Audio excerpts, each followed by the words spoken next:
Мекенден алыста ооруга кабылып, кайсыл жакка барууну билбей жатасызбы? Анда бизге кайрылыңыз. Москва шаарындагы мекендештер үчүн бардык шарттары бар. Жаңы технологиялар менен жабдылган Medical Amir аттуу клиника өз ишин баштады. Бизде уролог, хирург, травматолог, гинеколог, невропатолог, лор, терапевт, педиатр, стоматолог, дерматолог, косметолог жана УЗИ өз кызматтарын көрсөтөт. Ошондой эле бизде балдар үчүн атайын стоматолог, уролог иш алып барат. Сүннөткө тургузуу кызматы дагы бар. Жаңы технологиялар менен операциялар жасалат. Геморрой, паховая грыжа, атерома жана папиллома лазер жолу менен алынат. Тартынбай келе бериңиздер. Биздин дарек метро Марино, улица Новочеркасский, бульвар, дом 51. WhatsApp жана байланыш номерлер +795 752 4284, +795 750 4984, +767 108 4084. Клиника Medical Amir мекендештер үчүн кам көрөт. Ошто адам өлтүрүүгө чектелген 4-чү жаран Бишкектен кырмалды. Ош шаарына жасалган кылмышка шектүү дагы бир жаран Бишкек шаарынын аймагынан кырмалды. Бул тууралуу Супер KG порталына Ички иштер министрлигинин маалымат кызматынан билдиришти. Маалымдалгандай, кырмалган жаран 1998-жылы туулган Ош облустун тургуну Шакир уулу Курсантбек экени белгилүү болду. Министрликтен өзгөчө оор кылмышка тиешеси барларды кармоо боюнча комплекстүү ыкчам иликтөө иш-чаралары улантылып жатканын кошумчалашты. Белгилей кетсек, 13 январга караган түнү Ош шаарынын Курманжанатка көчөсүндө уюшкан кылмыштуу тобунун 2 мүчөсү мыкачылык менен сабалып, бирөө каза болгон. Өзгөчө оор кылмыштын уюштуруучусу делип, кылмыш чөйрөсүндө Жеңго деген кайманат менен таанымал болгон Кадыр Досонов кармалып, дагы 5 жаран издөөгө алынган болчу. Кече 14 январда жогоруда аталган кылмышка шектелип, издөөдө жүргөндөрдүн экөөсү Чүй облустун аймагынан кармалганы кабарланган. Дагы бир шектүү ушул эле күнү Ош облустун аймагынан колго төшүрүлгөнү кабарланган болчу. Булак Супер KG. Непалда 72 кишини ташыган учак кулап түштү. Бул тууралуу чет элдик басылмалар жазышууда. Маалымдалгандай, Катмандуудан Похарага учуп бараткан учак Каспий шаарынын Похара районуна кулап түшкөн. Учакта 68 жүргүнчү жана 4 экипаж мүчөсү болгон. Алардын арасында 2 мыркай жана 10 чет элдик жаран болгону кабарланды. The Economic Times гезити мамлекеттик телеканалга шилтеме берүү менен кырсык болгон жерден бир нече адамдын сөөгү табылганын кабарлады. BBC кабарлагандай, кеминде 16 киши набыт болду. Армиянын басма сөз катчысы Кришна Бхандари Reuters агенттигине ушунча сандагы сөөк табылганын айтты. Биз дагы көп сөөктөрдү табабыз деп күтүп жатабыз. Учак бөлүкчүлөргө кулап түшкөн деп кошумчалады ал. ABP Live телеканалы Непал полициясына шилтеме жасап, 30 адам каза болгонун жазды. Куткаруу иштери жүрүп жатат. Аэропорт жабык. Булак Супер KG.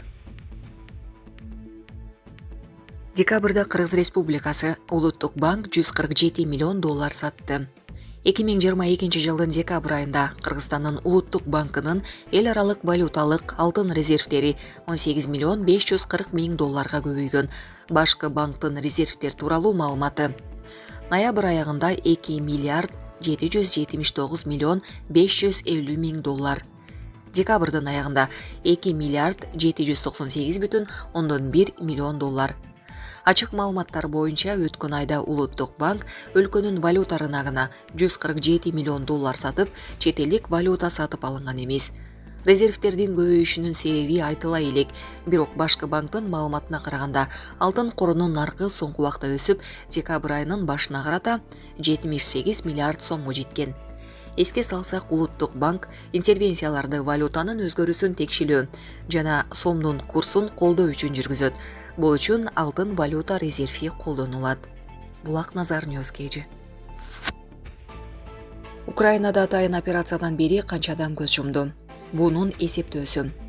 Украинада 2022 жылдын 24 февралынан бери 7000 киши көз жумуп, 11 миң адам жаракат алды.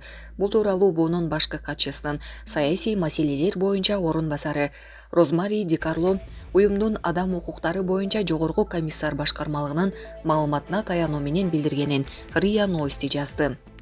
Уюм калк арасында 18.096 адам жаракат алып жана көз жумганын тастыктайт. Анын ичинде 6.952 каза тапса, 11.144 адам жаракат алган. Чыныгы сандар ал да канча көп болушу мүмкүн, деди Ди Карло. Ал бул статистикага дамбаста көз жумгандар кирер-кирбестигин тактаган жок. Анын айтымында миллиондогон киши үйлөрүн таштап чыгып кетүүгө аргасыз болду. Биз Европадан башпа негиздеп барган 7,9 миллион адамды кабыл алган өлкөлөргө ыраазычылыгыбызды билдиребиз. Биз качкандар мындан арыда бирдей укуктарга жана кызмат көрсөтүүлөргө ээ болусо дейбиз. Үйүн таштап качып чыгууга аргасыз болгондордун көбү аялдар жана кыздар, деген ал. Ди Карлонун айтымында Украинанын өтүнүчү менен бунун өнүктүрүү программасы Дүйнөлүк банк менен биргеликте өлкөнүн белгилүү тармактарына келтирилген зыянды баалоо процессин баштады. Маалыматтарга ылайык, өлкөнүн чыгышындагы жана түштүгүндөгү эң көп жабыркаган аймактарда объекттердин 15% жарым-жартылай же толугу менен иштебей турат. Ал эми Донецк, Запорожье, Николаев жана Харьковдо объектилердин 50% иштен чыккан. Булак Спутник KG. Орус аскерлеринин ракеталык чабуулунан Днепрде көп кабаттуу үй кыйрап, анда мерт болгондордун саны 20-га жетти. Бул тууралуу аталган облустун аскердик администрациясынын башчысы Валентин Резниченко билдирди. Бул Telegram каналына куткаруу иштери уланып, дагы 40 адамдын дайыны чыкпай жатканын жазды.